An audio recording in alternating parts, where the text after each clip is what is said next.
Salve, salve, careca na área aí, meus queridos, como que vocês estão? Hoje a gente vai trocar uma ideia sobre fundos imobiliários. Eu acabei postando alguns vídeos sobre o BCF F11 ao longo dos vídeos aqui do canal, e que é um dos ativos que eu tenho em carteira, e o pessoal ficou com um pouco de dúvida e pediu se eu não podia gravar um vídeo um pouco mais estruturado, falando um pouco de como que funciona fundos de fundos, se pontos bons, pontos ruins, será que vai fazer sentido?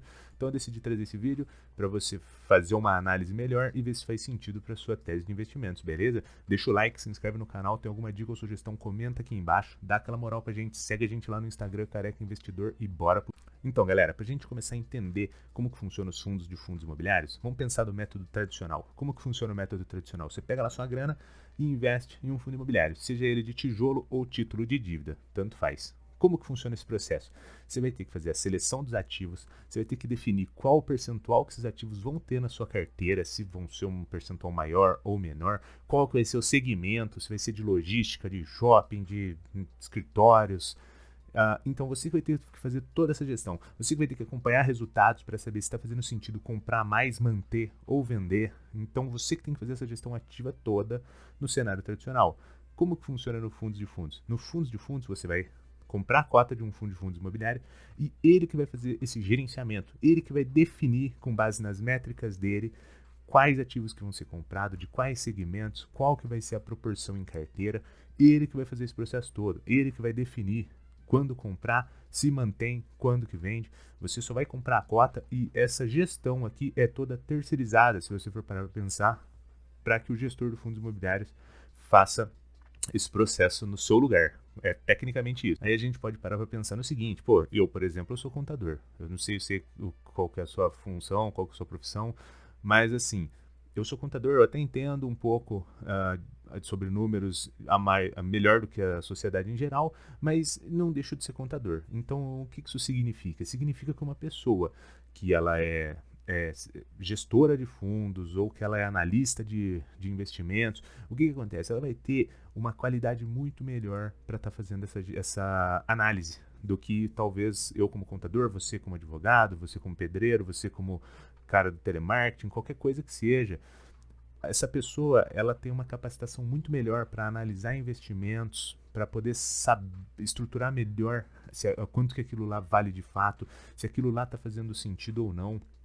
Então, por que eu acho um ponto interessante a questão dos fundos imobiliários? Além de ele ser um pouco mais cômodo, por quê? Porque você terceiriza parte dessa gestão. Tecnicamente, se a gente for para pensar, uma pessoa que ela é certificada, ela é analista de investimentos, ela lida com isso diariamente, ela entra em contato com essas empresas, com os fundos e tudo mais. Então, o que acontece? Ela muito provavelmente vai fazer uma gestão muito melhor desse recurso do que talvez nós, entende? Então ela talvez vai ter menos risco, porque ela vai estar tendo uma estrutura melhor de estar sabendo o que está fazendo, ela vai ter um maior ganho, porque ela vai comprar a preços melhores talvez, ela vai efetuar um ganho de capital em alguns momentos que talvez a gente não efetuaria. Então todo esse processo aí acaba sendo vantajoso quando a gente acaba fazendo um investimento em fundos imobiliários, porque além do ganho também do ganho mensal referente as locações e tudo mais, tem a questão do ganho de capital em algumas cotas que ele ofere lucro e acaba vendendo posições conforme a tese deles. Então esse é um ponto extremamente interessante, na minha opinião. Aí você vai falar assim, pô, mas careca, e aí? Por que isso? Esse investimento é milagroso assim? Por que o pessoal não gosta muito? Por que o pessoal investe de forma direta? Pô, quando você investe de forma direta, você tem a opção de comprar o que você quer.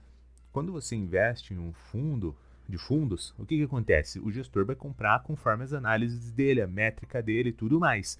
Então, digamos que talvez ele pode ter um investimento ali que você não gostaria de ter se fosse investir de forma direta, mas como você investiu com ele, vai ter que acontecer, não tem como. Então, muitas pessoas gostam de fazer esse equilíbrio de forma individual. Então ela gosta de ela montar os ativos, ela montar a estrutura e tá tudo bem. Isso não quer dizer que ela vai ter um resultado pior ou melhor. Vai depender das análises dela, da qualidade das análises dela, do quanto de tempo ela se dedica para acompanhar esses resultados e do conhecimento dela para poder avaliar toda essa questão. O outro ponto que também acaba impactando é o quê? Os fundos imobiliários eles já têm uma taxa de administração. O fundo de fundos ele também tem. Então o que acontece? Muitas pessoas falam que você acaba sendo duplicando essa taxa administrativa. Por quê? Você paga a taxa administrativa dos fundos e depois você paga aqui de novo no seu fundo de fundos. Mas eu não vejo sobre essa ótica e é por isso que eu acabo tendo uma posição em BCFF. Por quê? Eu entendo que sim, tem dupla taxa administrativa, porque você paga a taxa administrativa inicial dos fundos originais e mais a do seu fundo de fundos. Só que essa questão de taxa administrativa, ela é referente a um serviço prestado, entende?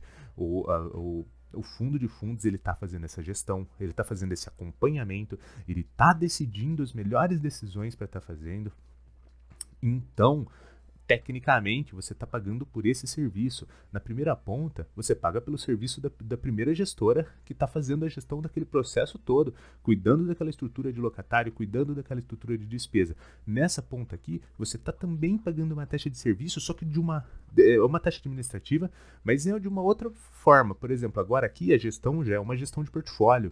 Então, assim, você sim paga, mas é diferente, não é que você está sendo duplicado, entendeu? É que você decidiu por terceirizar esse processo. Então, se você terceirizou isso, quis um comodismo maior e terceirizar essa parte, é natural que eles tenham um ganho também, beleza? E outra, esse ganho, eu acredito que essa taxa que você paga para o fundo de fundos, ela vai acabar sendo revertida em rendimentos. Se for um fundo eficiente, que vai fazer uma boa gestão de portfólio, vai fazer alocações e desalocações nos momentos corretos, você vai ganhar tendo um ganho de capital que vai fazer sentido que seja que se pague essa taxa, entendeu? Então não é nada absurdo, mas aí fica a seu critério, você achar que está sendo duplicado ou não, você achar que faz sentido ou não, beleza? Mas de modo geral, para a gente trocar essa ideia é isso. Em uma ponta, você terceiriza um pouco da gestão, na forma direta, você que é responsável por fazer essa gestão dos ativos. Nessa ponta aqui, como você terceirizou, você acaba tendo que pagar uma taxa extra, porque está tendo um serviço sendo executado aqui. Nessa outra ponta, talvez, como você que está fazendo a sua gestão, você não pagou essa taxa extra, mas talvez por você não ter, às vezes, um conhecimento ali, ou não conseguir ter tanto tempo para acompanhar os resultados, você, às vezes, não ofere tantos ganhos também. Então, assim, é de se avaliar, entendeu? Você que tem que fazer a sua gestão e outra. Às vezes você pode ter os dois, igual eu tenho, entende? Você pode ter uma gestão ativa, fazendo alocações nos fundos que você deseja, na proporção que você deseja, e você também pode ter um percentual em fundos de fundos. Nada impede, entende?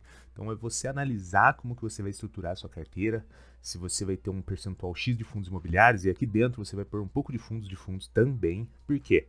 Ele acaba trazendo uma diversificação interessante, se você for para pensar, né? Porque quando você tem um fundo de fundos, ele vai ter uma carteira muito grande. Então, o que acontece? Você vai estar muito bem diversificado. Então, se algum cenário adverso ocorra, talvez essa parte da sua carteira ela se segure mais, entendeu? Ela não tenha grandes perdas. Então, a proposta do vídeo era essa. Espero que tenha dado para você ampliar um pouco da sua visão de como que funciona isso. Espero que tenha feito sentido para você. Isso daqui não é uma recomendação, não é para você comprar fundo de fundos, não é para você comprar BCFF11. Isso daqui é só uma troca de ideia para que você pense se faz sentido ou não, se vale a pena ou não para sua forma de investidor, beleza? Para sua individualidade como investidor. Era isso, deixa o like, se inscreve no canal, tem alguma dica, sugestão, manda aqui embaixo e abraço, valeu!